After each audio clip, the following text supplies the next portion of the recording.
বৈষম্য বিরোধী আন্দোলনের সমন্বয়ক এবং শিবির নেতা ঢাকা বিশ্ববিদ্যালয়ের সাদিক কায়েমকে ডাকসু নির্বাচনে চোখ রাঙাচ্ছেন ঢাকা বিশ্ববিদ্যালয়ের ছাত্রদল মনোনীত ভিপি প্রার্থী আবিদুল ইসলাম খান। ঢাকা বিশ্ববিদ্যালয় এবং দেশব্যাপী সাদিক কায়েমের জনপ্রিয়তা বেশি হলেও শেষ মুহূর্তের প্রচারণায় আবিদুলকে বেশি প্রাণবন্ত মনে হচ্ছে। ঢাকা বিশ্ববিদ্যালয়ের ছাত্রদলের প্রার্থী বাছাই নিয়ে দেরি হলেও শেষ পর্যন্ত যোগ্য একজন ছাত্রনেতাকেই বেছে নিয়েছে তা আবিদুলের প্রচারণার কৌশল থেকেই আঁচ করা যায়। বলা হয়, ঢাকা বিশ্ববিদ্যালয়ের ডাকসু নির্বাচনের ফলাফলের উপরে আগামী জাতীয় নির্বাচনের ফলাফল অনেকটাই নির্ধারিত হবে। সে বিষয়টা মাথায় রেখেই বিএনপির দেখানো কৌশল অবলম্বন করছে আবিদুল। যেখানে ডাকসু ভিপির প্রধান কাজ হচ্ছে শিক্ষার্থীদের জন্য বিশ্ববিদ্যালয়ের মান উন্নয়ন, সেখানে আবিদুল শিবিরকে আক্রমণ করছেন স্বাধীনতা বিরোধী শক্তি হিসেবে।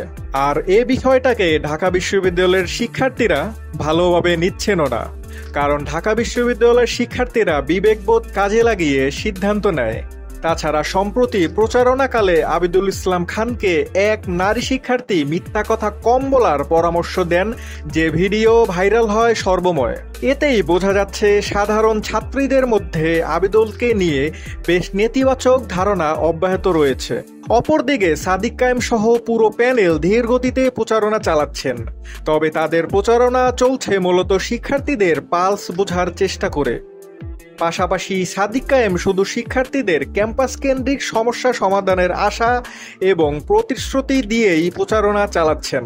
তাছাড়া সাদিক কায়েম তার বিরুদ্ধে বলা কোনো কটু কথার জবাবও দিচ্ছেন না, আর এতেই প্রথম বর্ষের শিক্ষার্থীদের কাছে তার গ্রহণযোগ্যতা বাড়ছে দিন দিন। তাছাড়া নারীদের নিরাপত্তা, নারীদের বাস কেন্দ্রিক সমস্যা সমাধানের কথা বলেও নারীদের মাঝে নিজের জনপ্রিয়তা বাড়াচ্ছেন সাদিক কায়েম। বরাবরই নারীদের মাঝে শিবিরকে নিয়ে একটি ইতিবাচক ধারণা দেখা যায়, বিশেষ করে নিরাপত্তা ইস্যুতে। তবে ছাত্রদলের আবিদুল বা তার পুরো প্যানেল হেরে যেতে পারে এজিএস প্রার্থী মায়েদের করা সম্প্রতি একটি কমেন্টের কারণে। সম্প্রতি একটি টকশোতে এক সাধারণ ছাত্র একটি প্রশ্ন করলে মায়েদ তাকে শিবির বলে আখ্যায়িত করেন, যার প্রতিবাদ করেন উপস্থিত সবাই।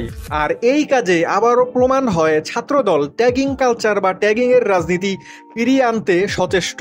তাই নিঃসন্দেহে বলা যায়, প্রচারণা শক্ত থাকলেও শেষ পর্যন্ত সাদিক কায়েমের কাছে হেরে যাবে আবিদুল ইসলাম খান এবং তার পুরো প্যানেল।